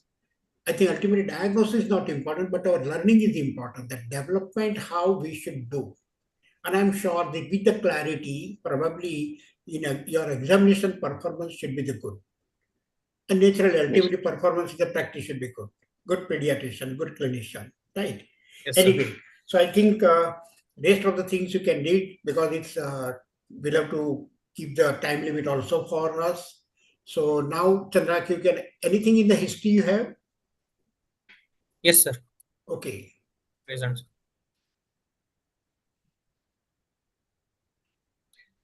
So diet history. The child was on mixed feed from birth until the 7th day of life, after which breastfeeding was continued. Expressed breast milk was given until 8 to 9 months of age. There has been difficulty in sucking and swallowing since neonatal period. Complementary feeding was started at 9 months of age with initial food such as khichdi, dal water, mashed rice, etc. Initially, the child was fed about 6 times per day. Currently, feeding is given every 2 hours. The child continued to have difficulty in swallowing semi-solid foods also. Present diet pattern is 24-hour recall method. Frequency is total number of feed as per day, 12 to 14 feeds. Duration of each feed more than 30 to 45 minutes. Type of diet, semi-solid or mashed diet. Milk intake 200 ml per day approximately. Solid intake poor. Protein intake likely inadequate. And feeding position, fed in propped up position. Right. Yes, sir. Mashed potato, 100 kilocalorie, 1.6 I think can you just put your comments rather than going into details to save the time? Whatever the deficit. Yes, sir. Deficit is 180 kilocalorie and protein is up to the mark, sir. Expected is 1100 kilocalorie and total is 920 kilocalorie, sir. Okay, fine. Sir, anthropometry, weight is 5.6 kg and expected is 11 I think kg. anthropometry should be taken in history. Sorry, in Yes, examination. sir. In examination. Yes, sir. Because these measurements you are going to take. Yes, sir. So all the anthropometry parameters are less than third standard, less than third percentile, and MUS is 11 centimeters, so fit in severe acute malnutrition criteria. Okay. Z score is minus 6.05. I put all the growth chart, like weight for age is less than third standard deviation. Height for age is also less than third standard deviation.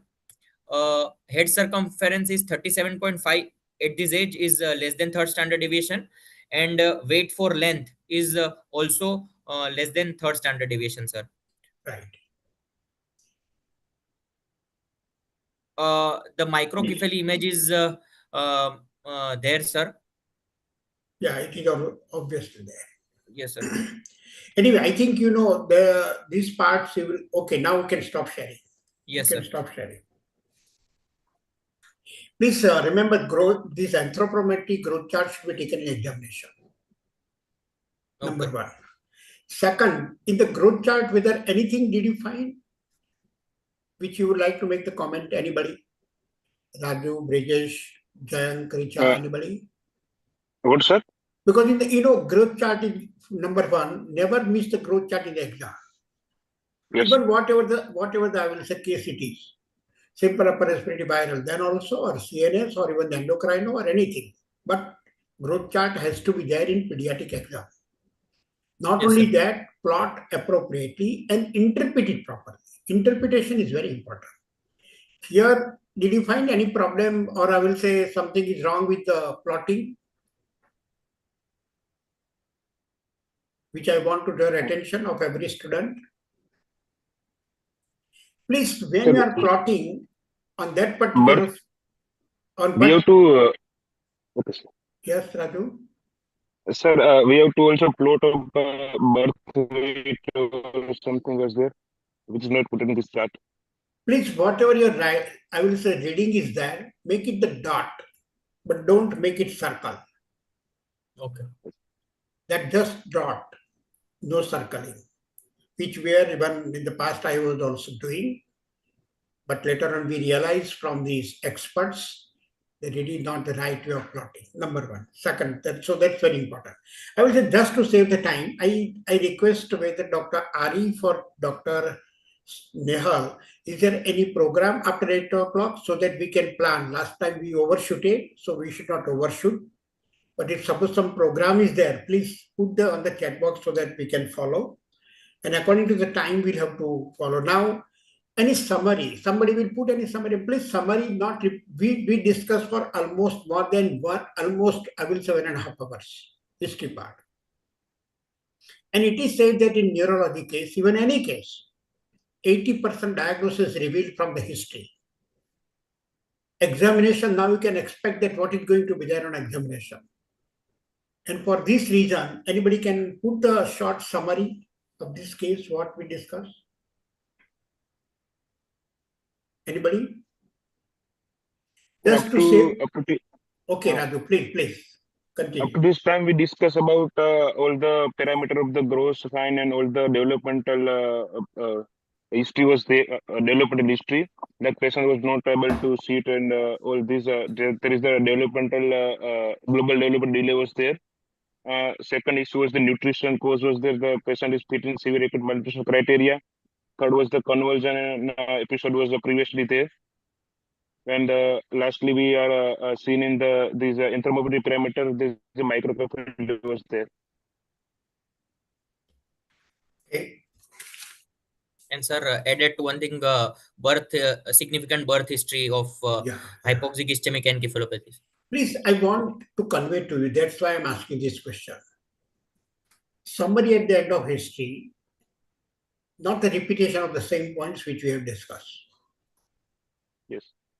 What we understood, what is our interpretation, what is our inference, what is our hypothesis. That is to be decided. And that should be very small, I will say, interpretation in 5 to 10 lines, 8 to 10 lines. Very simply, you can say, I will say here that 15 months male child has presented to us with the various problems which already we have discussed. From this, it is very clear that child had the delayed development, gross delayed development. DQ comes to around 15 or 20, whatever you have calculated. And it is a global delayed development, which even the microcephaly, scissoring indicates motor part involved, drooling and feeding problems are associated problems. And therefore, it is my interpretation that it's a case of spastic variety of cerebral palsy. I can make the bold statement, and I can explain even. You know, whatever you speak, you should be able to explain. So this is regarding the anatomy. Yes, sir. What is likely pathology? Already from the history, it is clear that child was hospitalized in the NICU for birth asphyxia for 10 days, ventilator support and everything, which indicates very significant hypoxic ischemic encephalopathy. And that encephalopathy has caused damage to the brain, which has resulted in the cerebral palsy with the various problems. In the form of the motor, in the form of the delayed development, microcephaly, feeding problems, drooling saliva, seizures, because secondary epilepsy is also common. And then on that ground, you can say, and add it is of very severe degree, how much will be able to help the patient and can go for the improvement is a difficult to answer. But not much, at least green picture is expected. That much comment you can make. I think one question was there from Dr. Kamlesh Pai that in these patients, in the immunization history, suppose somebody asks, can we give the DPT? No, sir. Only birth vaccine were given, sir. No, given, but suppose somebody wants to give now. That was his question. That means DPT is indicated or contraindicated. That was his clear question. Yes, sir. As per 15 months of age, we can give catch-up vaccination, sir. No, Chandra, he wants a very question. But here it is a CNS problem. There was British, let me listen, because what Kamlesh, and such questions can be then in the exam. It's a CNS case. There were the seizures. This much brain damage. And DPT is known to create the problems. Right? That's why, can we give or it is contraindicated? That's the question, direct question. We should avoid a wall cell DPT while we can give acellular pertussis. What is the difference? Because DPT, less problems can develop. Anyway, sir, wall cell DPT can trigger the seizure. Anyway, to answer the question, cerebral palsy, if it is your diagnosis, then it is a non-progressive disease. Non-progressive CNS problem, you can give this vaccine. Any progressive neurological condition, you may wait. But here in this patient, DPT can be given very safely. That should be the very straight answer, right? Because it is a static disease. Now here, Static encephalopathy. here somebody is going to ask you, how will you define this cerebral palsy, Brijesh? Sir, Chandra, it is static. Chandra, you can wait. Yes. I will come to you. Richa, Richa try, or Brijesh and Richa, I think jointly you can start. Brijesh can start it. Sir, it is a static regression of milestone or static developmental delay. Sir, it is a static, non-progressive injury to the brain. Okay. Sir, it is. Yes, sir. It is a static encephalopathy, which is a permanent and non-progressive disorder to disturbance to developing brain of fetal brain, sir. Good. But still, definition is definition. You must be knowing the definition should come word by word. And this is associated with cognitive, behavioral, autonomic functions, sir. Right. I think jointly, suppose if you have to answer 3-4 people, then you can complete the definition. But sir, it is the disorder of the posture. Yes. And movement. Sir, it is. Sorry, who is speaking? Sir, it is the combined disorder of posture and tone, which led to decrease in activity, which was non-progressive and non-progressive, sir. Right. Good. Anyway, let me explain you. Please remember, in the exam, suppose somebody is not asking, you can say, sir, definition is important, let me speak. Even you can say even because I have prepared. Right? I'm sure examiner will appreciate. Please remember this cerebral palsy is very common in our practice, and therefore it is expected that every pediatrician should know. Cerebral palsy is the actually most common condition with the chronic disability. And if you recollect in your OPD, you are getting several patients. So it's a common disease with the chronic disability. Meningitis, hypoglycemia, all the things also, epilepsy, but they are different. So number one. Second, in the 2007, the international group has defined, and according to that, we'll have to define the cerebral palsy. Then it's a disease of permanent disorder of tone, posture, and movement. These three words should come. It's a disease of tone, posture, and movements, causing the limitation of the activity. It causes the limitation of activity, right?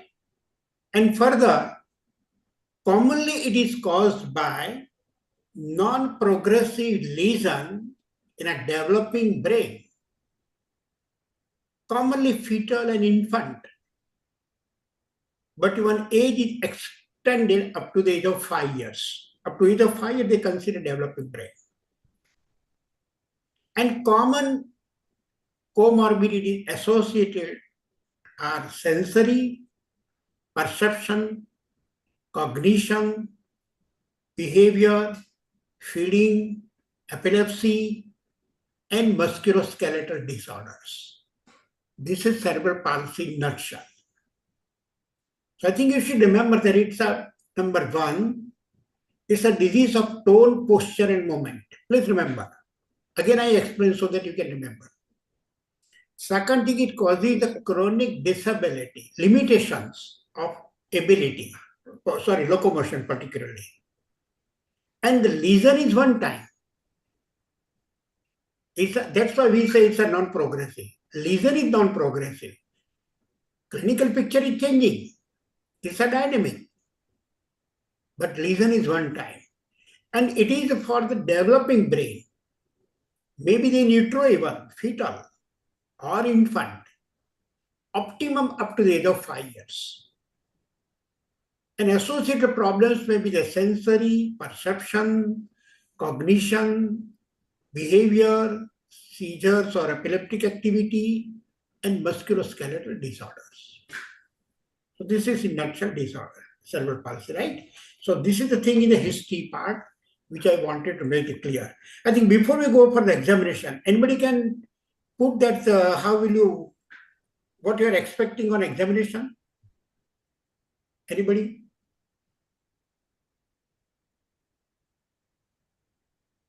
I wanted to see whether, or we can contact Arif or somebody. Yes. Already we discussed. So what you are expecting on examination? And what are the problems with cerebral palsy? Chandrak, you must have examined. Here the person who has not examined the patient, like me, I have not seen the patient. Yes, sir. Like that. Dr. Jank, suppose what we are expecting that when I examine the patient should be in this way. Or you will specifically check that I will check this thing, I should not miss it. Please, to save the time, always first the general examination. This child I am not expecting will be in the good condition. Yes, sir. Posture, sir. Number is the posture. What type of the posture, Richa, we are expecting? Sir, posture hypertonia will be present, Okay, sir. hypertonia, spasticity, what I mean to say. Spasticity. Right. Sir. I'm not sure he had not described, but dystonia is there not. You should check. Sometimes maybe their parents may not be complaining. So the spasticity posture, child will be not good condition, may not be able to, I will say, sit or walk at all. Right. Then nutrition may not be good because nutrition is a major problem. Multiple vitamin deficiencies are possible, that you should check. Then even possible that any contractures, deformities, quite common. Repeated respiratory infections, which I should check, were quite common because respiration pneumonias are common. Already child was on anti-seizure or anti-epileptic drug, but still multiple seizures sometimes going on, which I should check whether there or not. Right? Even neurocutaneous marker is there or not. Dysmorphism, because I am not sure, maybe some genetic disorder also. So dysmorphism should be checked. Neurocutaneous marker should be checked. Deformities, contractures, organomegaly, even hygiene may not be good. Oral hygiene may be poor. Dentition should be checked. So many things are likely. And of course, on CNS examination, that particular development is going to be poor. Generalized spasticity, hypertonia, hyperreflexia, plantar extensors, maybe sometimes even the deformities, contractures, and even the aspiration suppose taken there, some maybe chest signs. Or I'm CBS point of view, I'm not expecting much. I think this should be the finding. Now let us see what Chandrak is describing. Chandrak, you describe the IBLC findings in 5-10 minutes, please. Yes. Yes.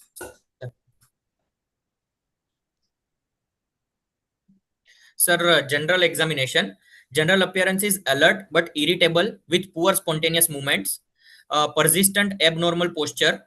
Facial expression may be mask-like due to spasticity. Continuous drooling of saliva is present.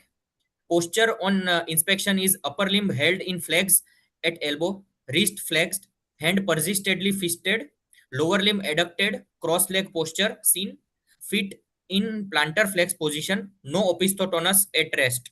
So all these are the deformities which you can describe. Very good. Yes, sir. Nutritional status, visibly muscle wasting due to disuse, reduced subcutaneous fat, mild edema present mostly due to nutritional cause. Skin is hyperpigmented skin, especially at knuckles. No neurocutaneous marker, no evidence of trauma, no pressure sore. Hair, no significant findings. Eye, squint present, no corneal or conjunctival anomaly. Nail, coileonychia is present. Oral cavity, poor hygiene is present. Tongue, pallor present. Ear, normal in size and shape, no significant anomaly. Skin over the chest and abdomen, no scar, no sinus, hyperpigmented color. Nipple, bilateral, symmetrical, well centralized, equal situated from central imaginary line. Umbilicus, well centralized, normal in size and shape, no spine and bony deformities. Pallor present, icterus, cyanosis, clubbing, and lymphadenopathy absent. Pedal edema, mild edema present. Vital signs, temperature, patient is afebrile, measure at right side of axilla. Pulse is 105 per minute. Just to save the time, but to draw the attention of all the students, after the general appearance Yes, and sir. posture and everything, please, vital should come forward. Okay, sir. Vital should come, I will say, the initiation, just after making the comment of posture and nutrition, right? Yes, sir. Okay. Sir, now I shifted to CNS examination, sir. Sir, higher mental function, level of consciousness, the child is conscious, awake, responsive to environmental stimuli, no drowsiness or alter sensorium, no episode of unexplained unresponsiveness. GCS score is 13/15, sir. Patient is not oriented to time, place, and person. Attention and interaction, the child make eye contact intermittently, respond to mother's voice, show recognition of primary caregiver, attention span is short, poor sustained attention compared to age match peers, sir. Behavior may be irritable, emotional liability not present, sir.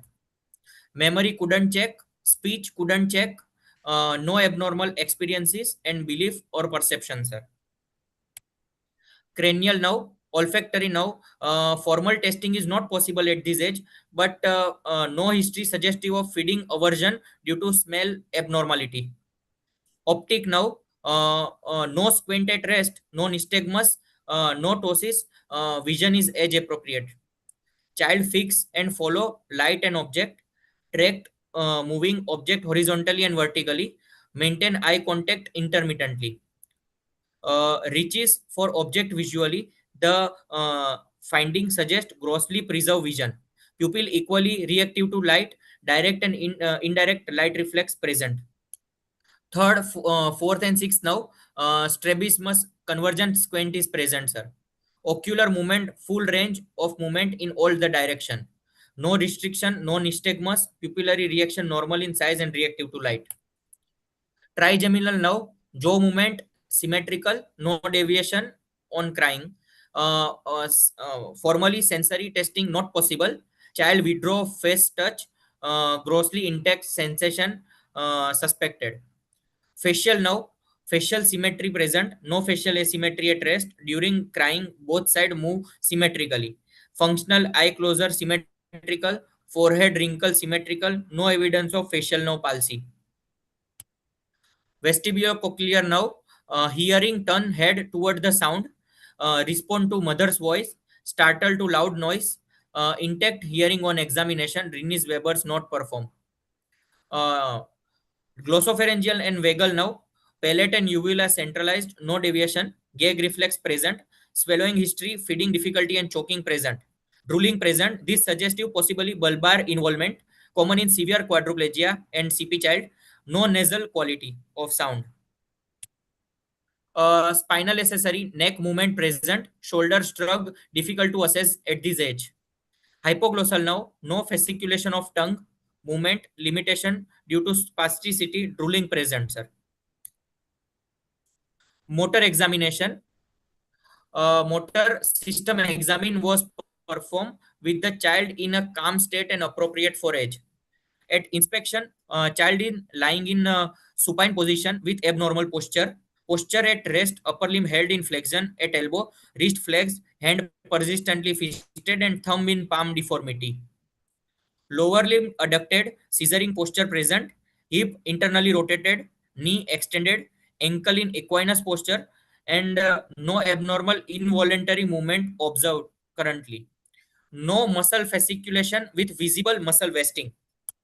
Muscle bulk, no gross muscle bulk wasting, mild disuse atrophy may be present, no pseudo hypertrophy, symmetrical muscle bulk, mild mid-arm circumference may be reduced due to malnutrition. Tone was assessed. Yes, Dr. Arif, you wanted to say something? Sir, it's 7:53, so we have to complete within next 5 to 7 minutes. Okay, I think, is there any program? No, sir, but I don't know if any program is there or not, but Okay, the team has informed us to complete because many times there might be some program. Yeah. Sure. Sorry, sir. No, it's all right. We wanted to confirm. Yes. Sir, tone was assessed by passive movement, upper limb increased tone at all joints, resistant to passive extension, clasp knife phenomena present, sir.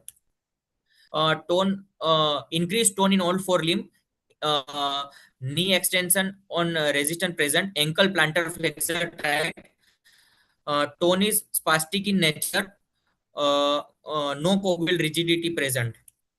All the power are at least 4/5, and difficulty due to formal power assessment is difficult due to spasticity, sir. Deep tendon reflex, all reflexes are exaggerated, sir. Clonus, ankle clonus perform but not elicited properly. Superficial reflex, all reflex are present, sir. Plantar reflex, Babinski positive, extensor plantar bilaterally present, sir. No involuntary movement. Scissoring gait image is there, sir. Now sensory involvement, higher cortical sensation function, not possible at this age, sir. Superficial sensation, touch, gentle tactile stimulation over face, trunk and limb was given. Child withdraw limb appropriate to touch, no asymmetrical response, sir. Pain, pinprick stimulation apply gently, child withdraw the limb, so pain sensation is present. Temperature testing difficult, no abnormal reaction to cold and warm object. Deep sensation, proprioception, formally testing not possible of at this age, so not perform, sir. Vibration cannot be reliable assessing at the 15th month of age, sir. Cerebellar lesion, I think, tone. was there any cerebral sign? Just to save the time, Chandra? No, sir. Only tone is spastic, sir. Okay. So is it cerebral sign? No, sir. Why unnecessary you should invite the trouble? Yes, sir. In cerebral sign, there will be the hypotonia. So, yes, sir. one line answer, those signs of cerebral involvement is present. Okay. Yes, sir. Spine and cranium examination. Also, okay. Yes, sir. Fontanelle close and skull size is microcephaly. Fine. Anything else? Yes. No, sir. All other spinal deformity is absent, sir. Okay. Meningeal signs are absent. Absent, sir. Okay. CVS RS examination, GIT examination, no significant finding. Okay. I think can you stop sharing for a while, because an examination just a bit focus. Yes, with sir. the limitation of the time. I think he has done the good examination. Number one, let me appreciate. You should know everything, but then pertaining to your case, better to prepare that how to examine the patient. Second, some of the points in the exam don't invite the troubles, because examiner does not want. But you mention something and then you guide the examiner. Suppose here you can say that the ankle clonus absent, that's all. Because you say that you tried but it was not elicitable or not properly seen, all the things you can say very simple answer, ankle clonus absent. That's all, right? So that it becomes very clear. And always I will say your findings should be very clear, not maybe or like that. It is like this. Okay, I may differ in your findings, but that is my finding. Always put in this way. The only thing that somebody asks you, you should be able to demonstrate it. The thing which you are able to demonstrate it, which is seen, that should be mentioned. Right? Suppose ankle clonus. If it is not seen, you can say ankle clonus absent. Okay, somebody wants that how you will demonstrate, you can demonstrate. But you can say it is absent. Right? So that there should not be any ambiguity. So I think here, if you see the positive findings, a general examination, I think you said colonukia. Is it colonukia in this patient? You have any photograph yes, to sir. show? Yes, sir. You have the photograph? No, sir.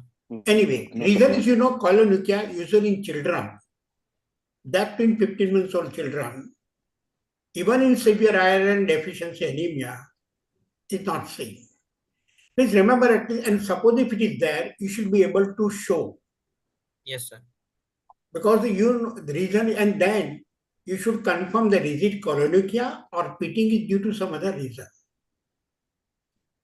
Please remember, at least for the choronuclia, usually choronuclia is not seen in pediatric practice. Okay. Even with severe iron deficiency anemia.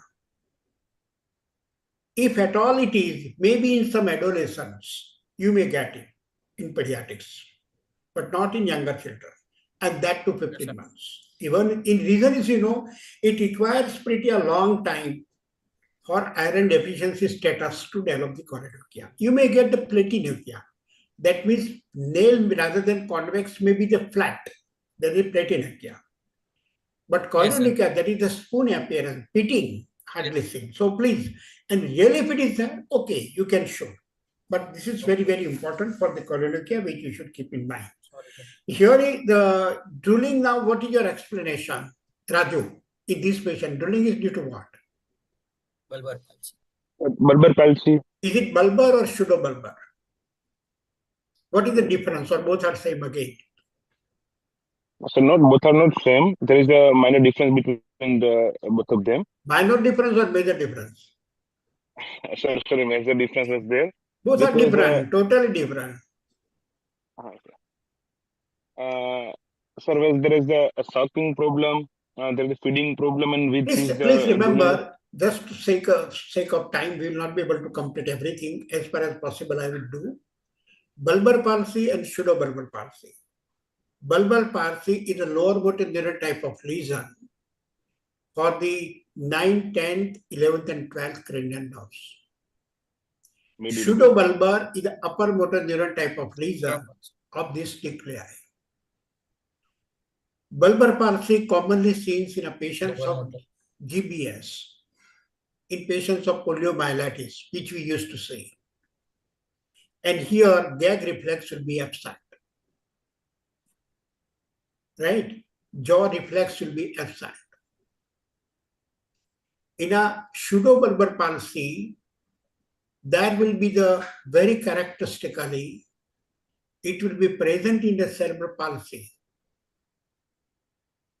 Second thing, gag reflex will be present or exaggerated. And even the jaw reflex, if you take, jaw reflex usually not elicitable. If it is elicitable, that means exaggerated. And that you will get in a case of cerebral palsy. Cerebral palsy. There are so many things, but just for the sake of salient features due to the lack of time, I am mentioning. Now here, if this patient positive, and second thing, orientation of time, place, person will develop after the age of 5 years. 5 years. Don't mention in 15-month-old child. Okay, sir. Then in 15-month-old child, how will you assess this component of the orientation, time, place, person? Activity of the child. Yes. Whether child is looking at you, looking at mother, whether looking surrounding. If you are offering the toy, child is able to take. So, regarding the activity of the child, that will give the orientation of time, place, person like that. Regarding the feeding activity, right, whether the child is able to take feeds properly, sleeps properly, interacts with other children, toys. These are the points that how you can mention in the very young children and less than 5 years, there is no question. Olfaction can be present, yes, olfaction can be present even in the newborn. Yes, but difficult to assess. That's why commonly we don't do. Regarding the squint, define it is paralytic or non-paralytic. Paralytic, that means extraocular muscles are involved. And then third, fourth, sixth now. But non-paralytic squint, what do you mean by the non-paralytic? That means there is no paralysis of the muscle, but still squint is there, strabismus is there. That means there is some problem of vision. With this visual problem, baby is trying to manage with the movement of eyeball to see. And therefore you feel the squint. That is the non-paralytic squint. That requires a detailed examination Is there any retinal problem? Is there any macular problem? So many problems can be there. Or even then be the optic nerve problem also. So that's the thing that how you should do. Now in this patient, if you do from the cerebral palsy point of view, there are many varieties. Spastic cerebral palsy, again, it can be the quadriplegic, hemiplegic, diplegic. Even, right, these are the common. It can be even the dyskinesia due to the dystonia or choreoathetosis. Ataxic due to the cerebral palsy, cerebellum involvement. And mixed can be the even multiple involvement. Dyskinesia commonly due to the extrapyramidal or basal ganglia involvement. And kernicterus. Very commonly due to the kernicterus. Post-kernicterus. Right?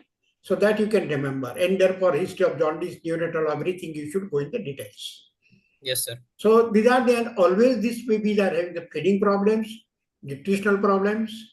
Another terminology which you should remember, in this patient, rickets is very common. Cerebral palsy.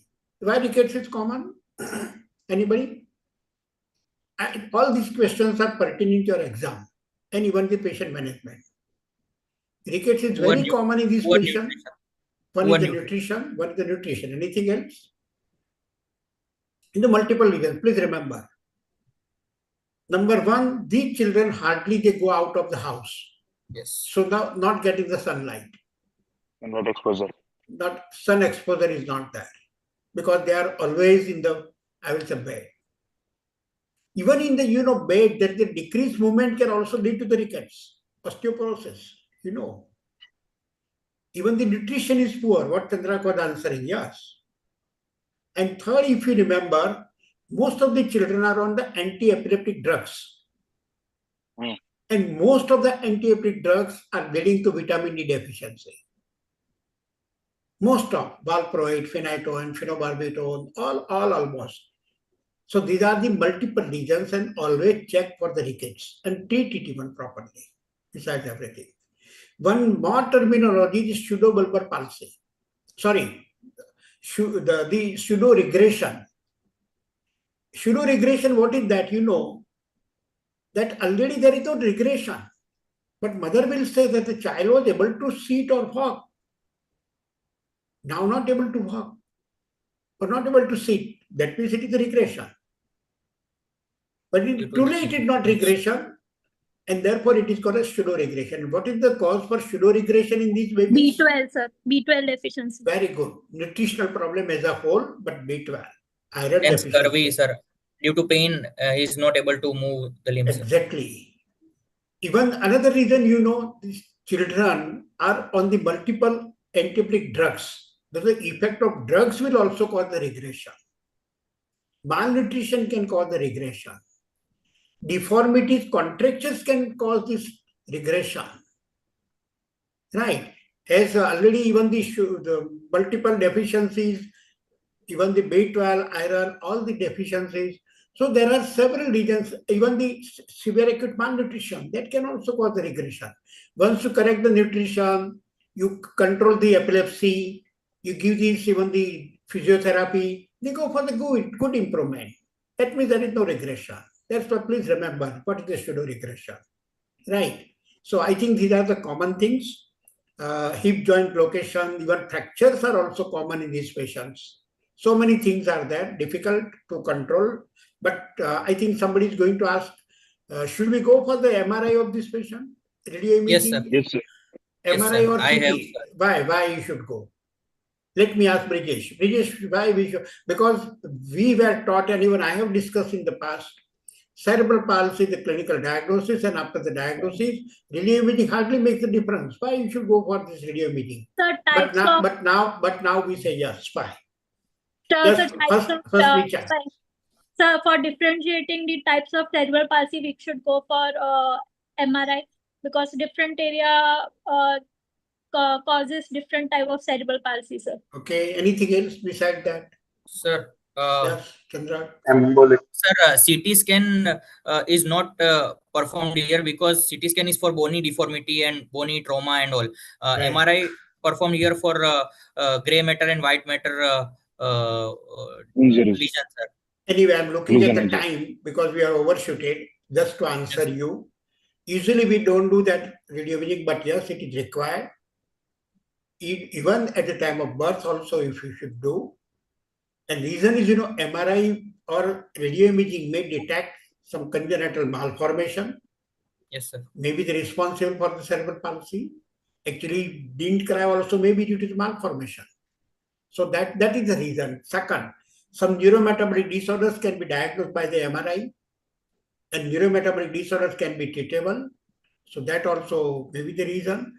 Sometimes coagulopathy, intracranial hemorrhage has caused the problem, but that also even maybe hidden some coagulopathy, some protein deficiency, and responsible that can be treated or managed, and further damage can be prevented. So even these so many other conditions can be diagnosed. So that's why it is required and for further management. Once you are expecting, I will say, myelination or something, MRI is good. For calcification, even you may go for the CT scan occasionally. That toxoplasmosis or even the cytomegalovirus, the calcifications may be able to help you. So there are several reasons. Treatment part, management is given, I will say, at some other time we'll go. Plus, please remember, cerebral palsy is a long case, serious exam. I think you should do in details. I have also written one book on PG, PG exam for the OSCE, and I have written one chapter only on cerebral palsy for the question answer. Most of the questions are covered. So please prepare, and I'm sure that it will be useful. We have overshooted the time, so I think we should stop over here. But let me really, Chandrak, appreciate you. You have, and your, I will say, Madam Dr. Rekha, your mentor, for really, I will say, good preparation, good presentation, and even selection of the case. I think these are the cases you should do multiple times. So that multiple discussions, I think at the time of exam, you are ready. And sometimes it should happen like KBC. Before Amitabh Bachchan completes the, I will say, question, that should be answered. And if you are really well prepared, you can do, because you know that what is going to be the next question. And if you are really so well prepared, I think you should, once you are knowing, every aspect should be done in details, and certainly it is going to be quite useful in the exam and in the long way in your practice also. So really I appreciate Chandrak, your colleagues also. Thank Even you. Sir, number one, why I appreciate, their video was on most of the times. They were interacting, they are answering, speaking, and I think certainly that's good. Once you have that courage, once you are able to do that itself, even I will say, give the score for passing. Certainly, I'm sure Dr. Yogeshwar is there. He's also one of the senior examiners. And then they consider it like this. The student is able to speak. Every time we may not be right. Even I may not be right. Anybody cannot be right. But at least you are trying to understand how you are trying. That itself is very important in the medicine. And I think that's why we are keeping these sort of classes multiple times. That's why really I appreciate your whole team, your department, and really I will say from such a small place even, the institution, you are coming, I will say, for the presentation and doing this type of the good performance itself is a credit. Not only to you, but to your madam and the whole department. Sir, as a pediatric resident of James Booth, I appreciate two things here. One thing, thank you for being academic to Gujarat by IIP also and by you, sir, also.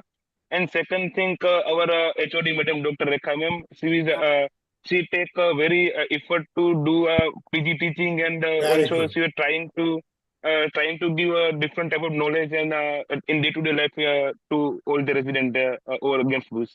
Certainly. And I think this is a good credit to any teacher. Your students should speak.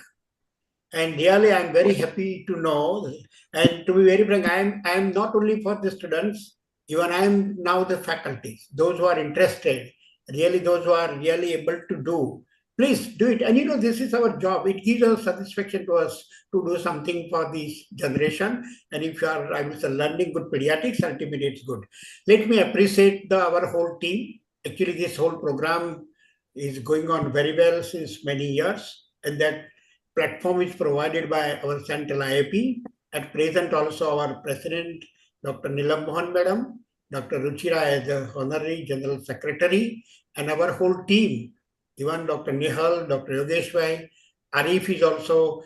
I understand that, it requires teamwork and efforts to contact institution, department, then to prepare somebody for presentation, mentor, and even to all of us to manage. It definitely that I will say hidden people are there. They are not seen on the screen, but working very hard.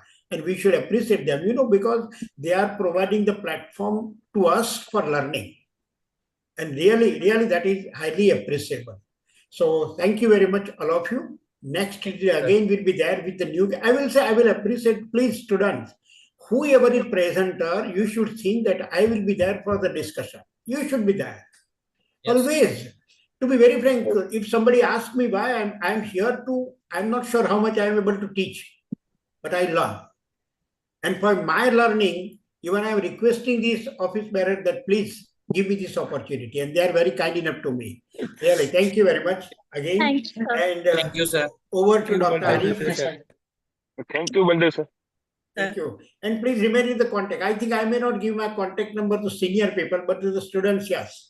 I'm always ready. You can ask me the question, anything. I'll be more happy to answer. Thank you. Arif, over to you, please. Sorry, we have overshot a little bit, but not I will see the next program. 9 o'clock, sir. Next 9 o'clock. And office has many links, no issues. Yeah. Okay. I think Arif is there, or if... Yes, sir, I am here. Okay. Please take over. Sir, we are really thankful to you, sir. So even at this age, you have so much courage to teach us, and we are very fortunate that we have such a good teacher with us who teaches us a lot. Even being as in faculty, I learned so many things from you, sir, during these classes also. Very so nice I'm really you are very humble person. No, sir. Sir, I'm really very thankful to you. I also thanks to Dr. Chandrak, who has presented a case very nicely. And I am also thankful to the Rekha madam for the giving. She has also given us the opportunity so that we can we have one more discussion from the Bhuj from the Gujarat presentation. So I am really thankful to the Rekha madam also, and I am really very thankful to our dynamic past SSG and now one of our senior, Dr. Yogesh Parikh sir. He always join us. He always motivate us. Yeah, he always there. He is always there, but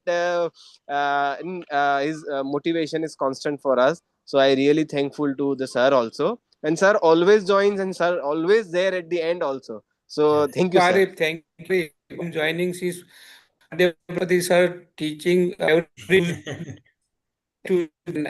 for that we started Gurukul program while my presidency in Gujarat. Yes, and still it in last 6 years. Definitely, it's worthy.